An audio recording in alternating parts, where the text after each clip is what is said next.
কি গো বৌদি, এত লেস জামদানি কি ব্যাপার?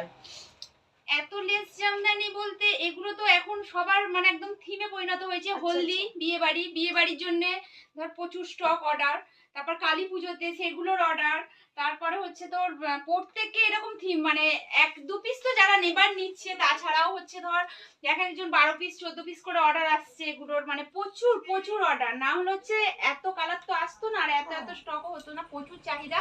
তো আমি দিদিদেরও বলবো যারা ভাবছো যে তোমরা কালী পুজোতে এক সেট শাড়ি পরবে সবাই একসাথে, বা মৌসুমে সবাই একরকম কালেকশন পরবে, কিংবা হলদির অনুষ্ঠানে সবাই এক পরতে চাইছো, অবশ্যই রাধিকা বুটিকে অর্ডার করতে পারে। এক রঙের শাড়ি সবাই পেয়ে যাবে, প্রাইস থাকবে সেম ভাবে 250 টাকা।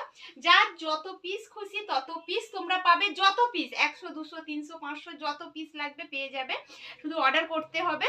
আর এত এত কালেকশন এখানে অর্ডারিও আছে, তোমাদের হিউজ স্টক আরো উপরে এসছে, সেগুলো তো এগুলো এখন সব পিস চলে যাবে, সবই চলে যাবে, প্রচুর হিউজ পরিমাণে এগুলোর অর্ডার আসছে। তোমাদের যাদের দরকার অবশ্যই হোয়াটসঅ্যাপ নাম্বারে বুকিং করতে